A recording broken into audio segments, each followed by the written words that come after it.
नमस्कार, मैं हूं आपके साथ सुमित अवस्थी। आप देख रहे हैं हमारा खास कार्यक्रम हम तो पूछेंगे, वो मंच जो आपकी आवाज को, आपके सवालों को, आपकी राय को जगह देता है, मौका देता है। आज एक खास मुद्दे पर हम चर्चा करने वाले हैं डिबेट नंबर 1 में, और उसमें बात होगी बिहार की। बिहार में जारी सियासी घमासान की आज चौथे दौर के लिए चुनाव प्रचार खत्म हो चुका है, मगर गौर करें तो इस चुनावों से जमीनी मुद्दे जैसे गायब हो चुके हैं, गौण हो चुके हैं। एक दूसरे पर आरोप प्रत्यारोप और भाषा की मर्यादा लांघने का सिलसिला जारी है। बीजेपी अध्यक्ष अमित शाह ने कहा है कि अगर गलती से बिहार में बीजेपी हार गई तो पाकिस्तान में पटाखे फूटेंगे। इसके बाद लालू यादव साहब ने एक बार फिर अमित शाह पर हमला किया और बीजेपी अध्यक्ष को नरभक्षी करार दे दिया। इन्हीं मुद्दों पर बातचीत करेंगे, कुछ खास मेहमान हमारे साथ होंगे। चर्चा का विषय होगा बिहार में हार का डर, यानी हार का डर बिहार में, हार के डर की। क्या हार की वजह से अमित शाह पाकिस्तान का मुद्दा उठा रहे हैं, या लालू यादव और नीतीश कुमार को हार का डर लग रहा है, जो नरभक्षी और जल्लाद और जंगली जैसे जुमलों का इस्तेमाल बीजेपी के आला नेताओं के लिए कर रहे हैं? हम तो पूछेंगे में आज बात आखिरी 2 चरण के चुनाव से पहले बिहार में चढ़े सियासी पारे की। रक्सौल में एक रैली के दौरान बीजेपी अध्यक्ष अमित शाह ने जो बयान दिया, उससे हड़कंप मच गया। अमित शाह ने कहा कि अगर बिहार में बीजेपी चुनाव हार गई तो पाकिस्तान में पटाखे फूटेंगे। इसके जवाब में लालू यादव ने उन्हें नरभक्षी करार दे दिया।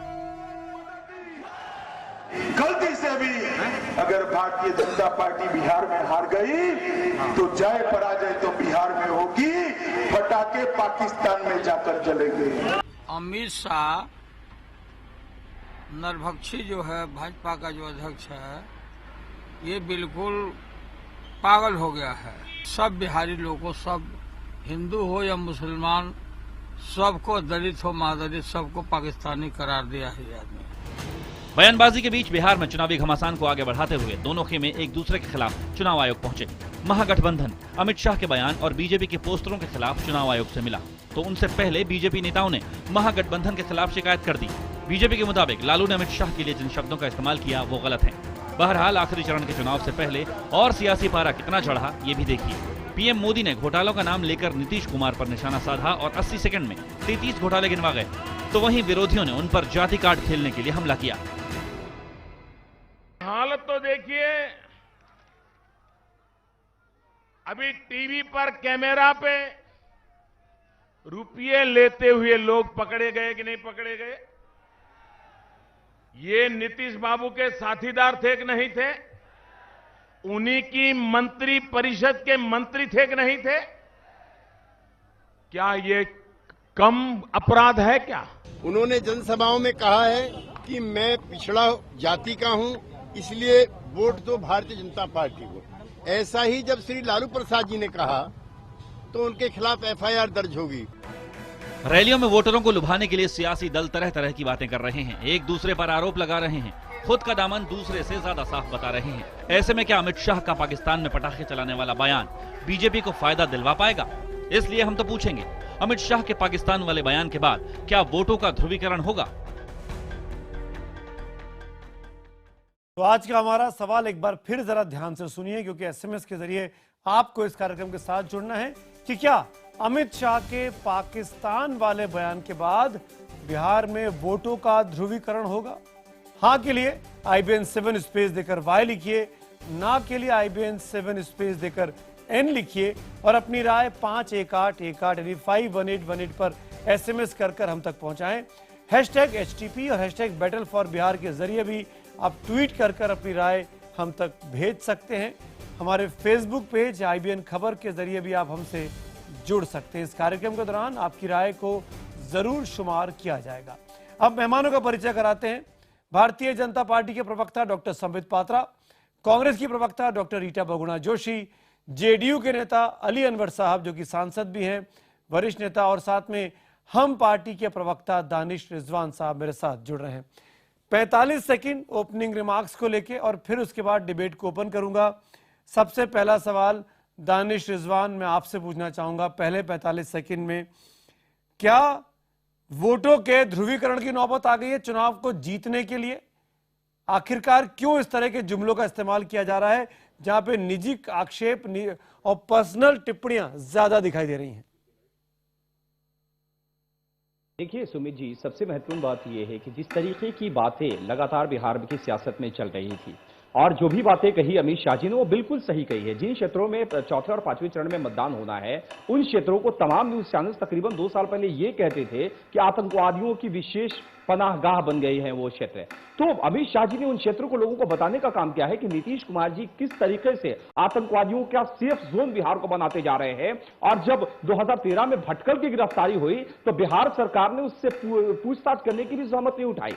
आश्चर्य तो तब हो रहा है जब बिहार विधानसभा चुनाव का विज्ञापन पाकिस्तान के द डॉन अखबार में छपवाया जा रहा है। आखिर क्या पाकिस्तान का चुनाव हो रहा है? बिहार का चुनाव है, बिहार के अखबारों में विज्ञापन दीजिए ना, लेकिन बिहारियों को यह पैसा नहीं देंगे। दानिश भाई 45 सेकंड हो चुके हैं। अली अनवर साहब 2 बड़े हमले किए, मैं चाहूंगा आप जवाब जरूर दें।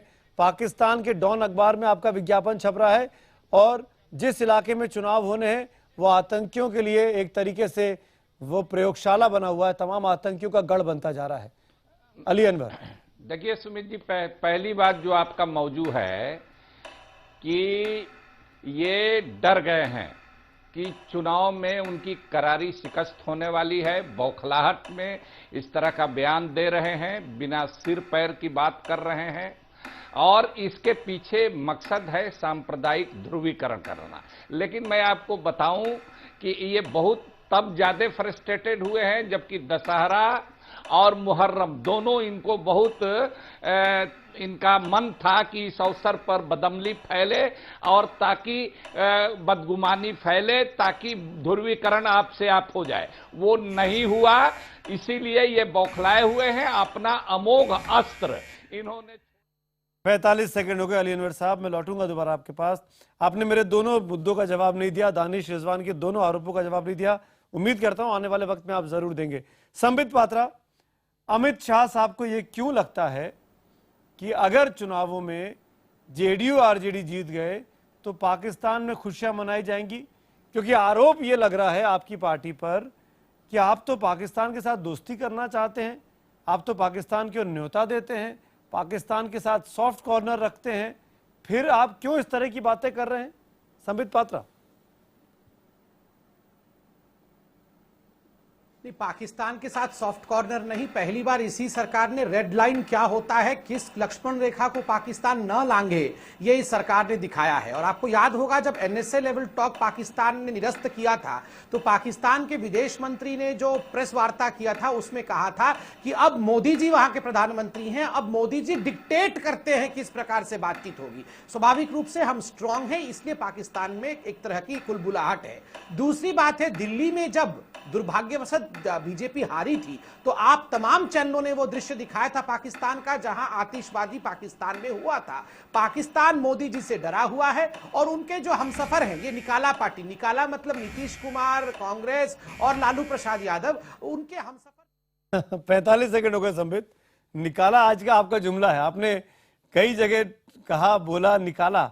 मैं आऊंगा संबित, आऊंगा। संबित आपको दिखा रहा है, मैं देख नहीं पा रहा हूं, मैं लौटूंगा आपके पास। रीटा बहुगुणा जोशी, आपको क्या लगता है कि ध्रुवीकरण करने के लिए ये इस्तेमाल किया गया अमित शाह के द्वारा?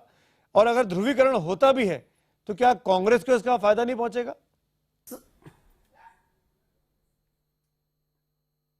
देखिए, सोची समझी षड्यंत्र है, चाल है, चुनावी रणनीति है।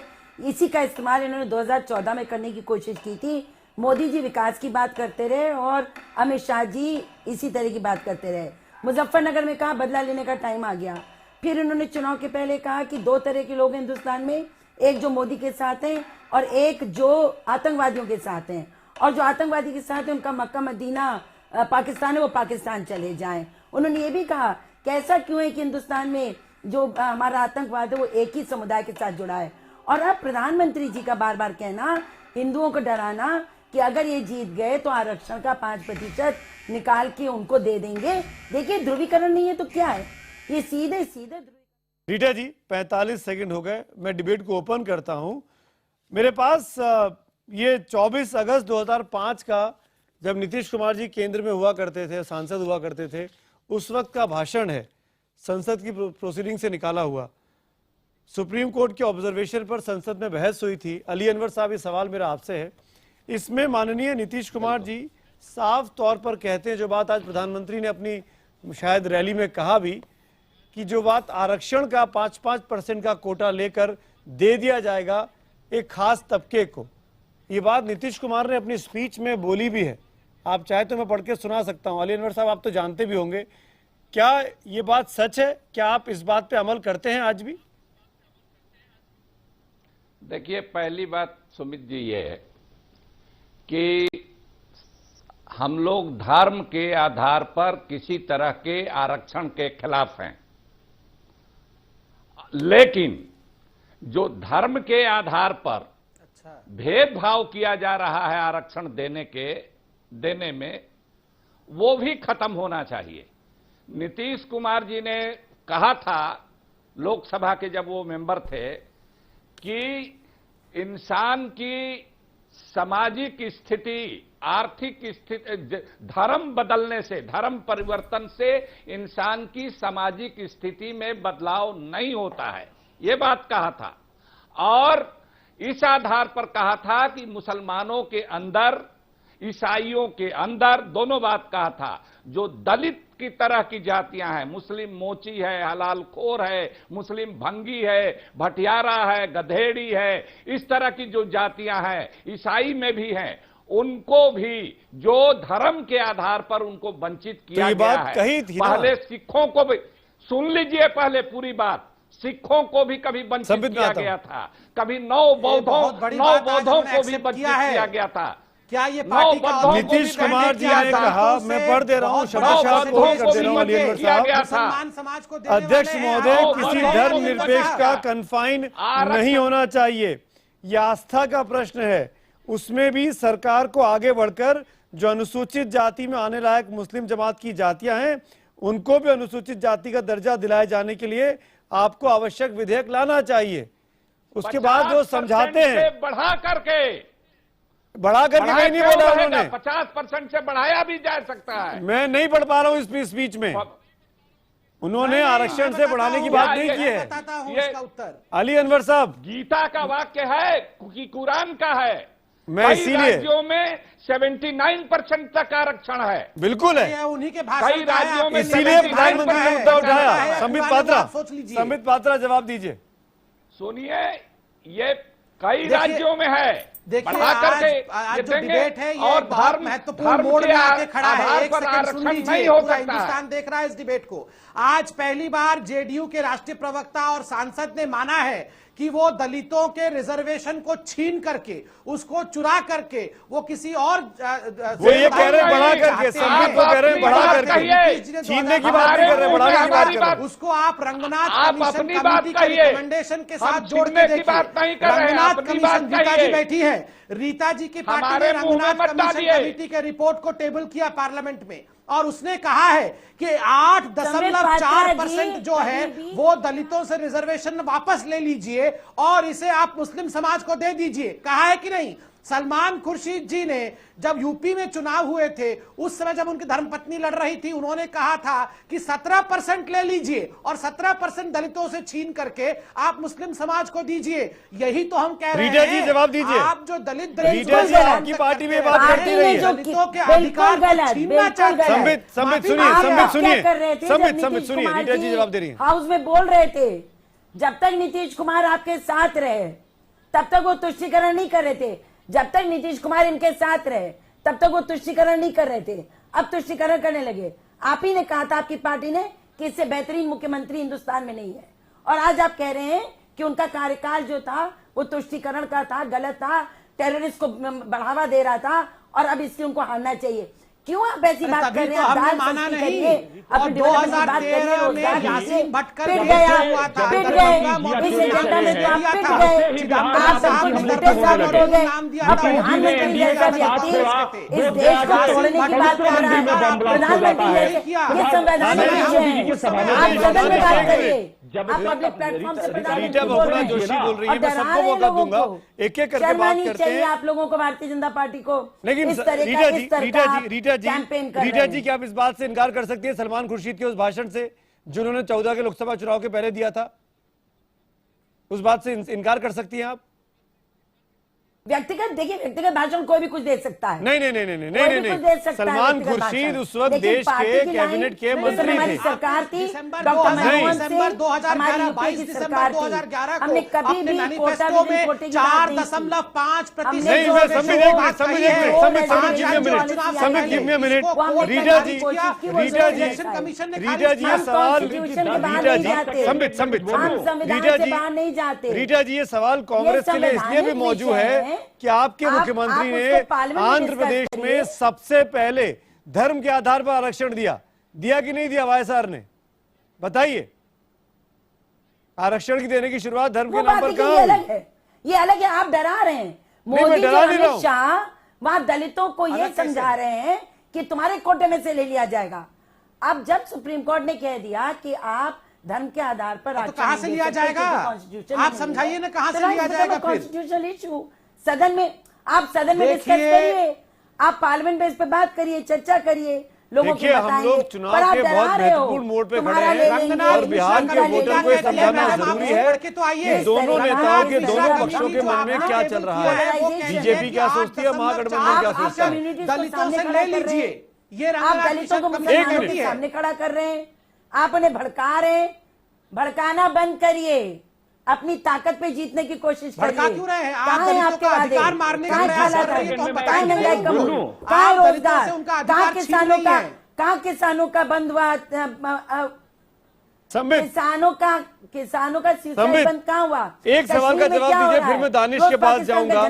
संबित, ये आप किस क्या होता है? संबित 600 से रीटा बहुगुणा जोशी के इस आरोप का जवाब बीजेपी को देना चाहिए और जेडीयू के इस बात का जवाब देना चाहिए और आप बात कि ये कैसे आपको पता कि इनसे लेके दिया जाएगा। ये तो अलग से भी क्रिएट किया जा सकता है, जैसे कि राजस्थान में आपकी सरकार ने किया। वसुंधरा जी का कोटा जो 70% तक पहुंच गया है।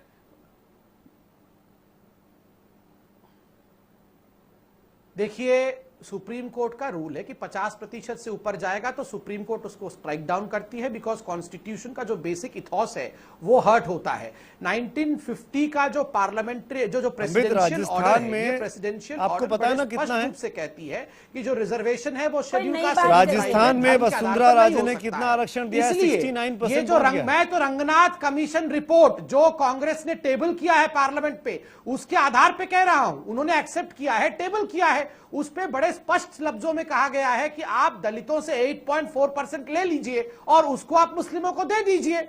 मैं उसी डॉक्यूमेंट के आधार पर कह रहा हूं। आप राजस्थान के बारे में बात नहीं कर रहे, संबित पात्रा, केवल वो बारे में बात कर रहे हैं जो आपको सूट कर रही है। दानिश रिजवान कर दिया, महाराष्ट्र में हमने उसे वापस कर दिया। नहीं, मैं तो ये दिखा रहा हूँ स्क्रीन पे कि कांग्रेस भी हाईकोर्ट के जजमेंट के खिलाफ गए। रीटा जी, कांग्रेस ने उस वक्त अपने आप को सलमान खुर्शीद के बयान से अलग नहीं किया था। अली अनवर साहब, मैं आता हूँ। दानिश रिजवान, मैं सीधे तौर पर आपसे पूछूंगा, अगले 2 चरण के बारे में कहा जा रहा है मोटे तौर पर कि चौथा चरण एनडीए का है और 5वां चरण महागठबंधन का है, और इतने अगर क्लियरली डिवाइड है बिहार के वोटर्स के बीच में, तो ये रुख तो देखने को मिलेगा ही मिलेगा।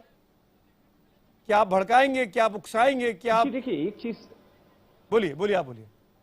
नहीं सुमित जी, एक चीज सबसे महत्वपूर्ण है कि जिन 5वें चरण सीमांचल के क्षेत्र को यह कहा जा रहा है कि वो महागठबंधन के पक्ष में है, सीमांचल के मुसलमानों को ये तथाकथित महागठबंधन के जो लोग हैं, कांग्रेस है, आरजेडी, जेडीयू है, इन लोगों ने दिया क्या?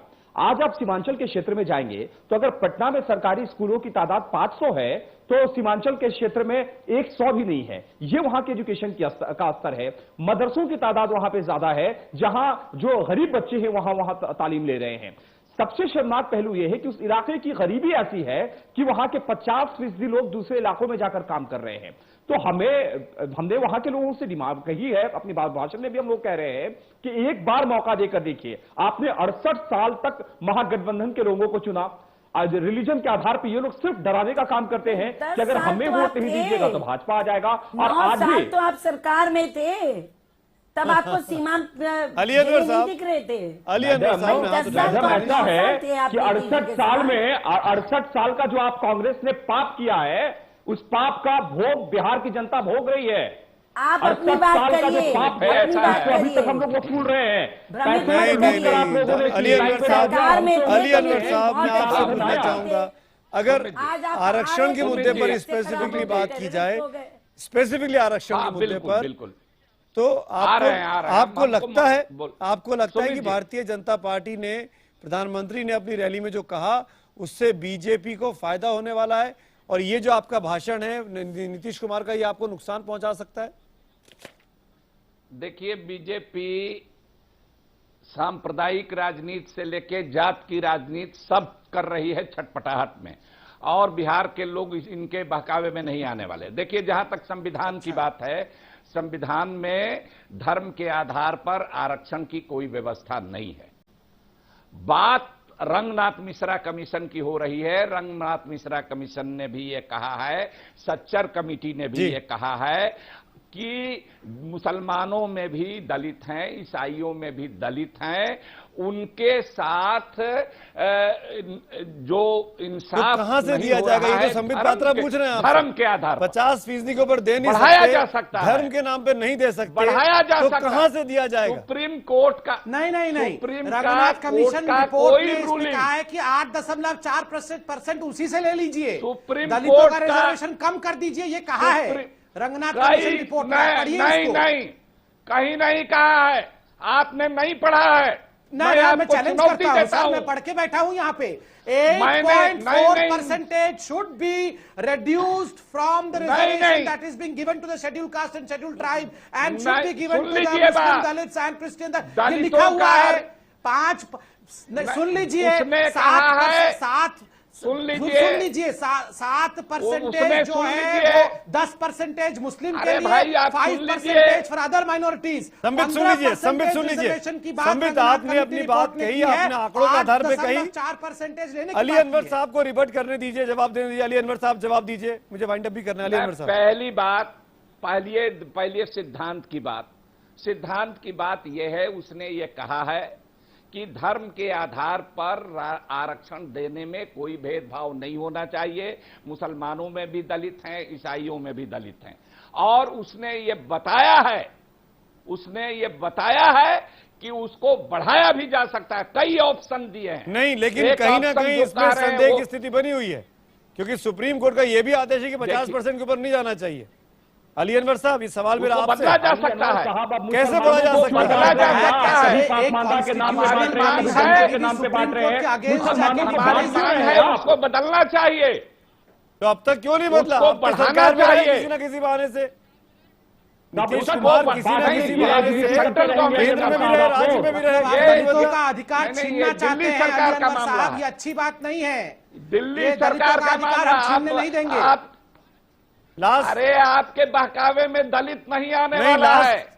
तो मैं एक सच्चाई बोलूं, और जी, आज बोलिए, रीटा जी, तारीख सच्चाई को- बोलता हूं। दलित अरे, के भारत सारे भारत भारतीय भारत जनता भारत दल, भारत और बिहार की दोनों नहीं जनता आने दल वाले। के- दो चार लगते रहिए और कहिए कि दलित आपके साथ रहेगा। Provocative politics, तारीख को polarization आपको की माकूल politics जवाब मिल इनकी जाएगा। चलती रहती है। नहीं, रीटा जी, और प्रोवोकेटिव ये पॉलिटिक्स बदल कांग्रेस देंगे। भी कर रही है। राहुल गांधी के भाषण भी सुने हैं मैंने, उन्होंने भी पूरी तरीके से जवाब दिया है। मैं तो यही कह रहा हूं कि चुनाव जैसे जैसे आखिरी चरण की ओर आ रहा है, जैसे जैसे बिहार में तस्वीर अपने पक्ष में बनाने की कोशिश की जा रही है, दोनों ही गठबंधन एक दूसरे पर बहुत एग्रेसिवली आक्रमण कर रहे हैं, एग्रेसिवली अप्रोच कर रहे हैं, और उसमें तमाम मर्यादाएं लांघी भी जा रही हैं। बीते कई चुनावों में देखा है, और वो अब बिहार में भी देखने को मिल रहा है। शुक्रिया चारों मेहमानों का मेरे साथ जुड़ने के लिए। माफी चाहूंगा और वक्त नहीं है मेरे पास।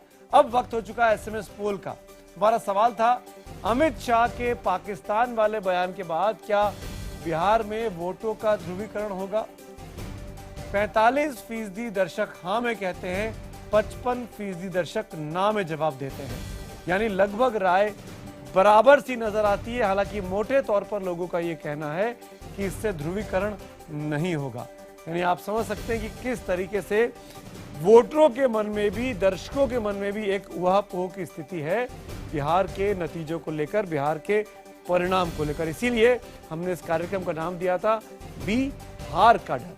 किसको ज्यादा डर है? क्या ये बिहार का डर वाकई में केंद्र की सत्ता को भी असर डालेगा, या नीतीश कुमार और लालू यादव के लिए विपरीत परिणाम खतरे की घंटी हो सकते हैं उनके इस राजनीतिक करियर में?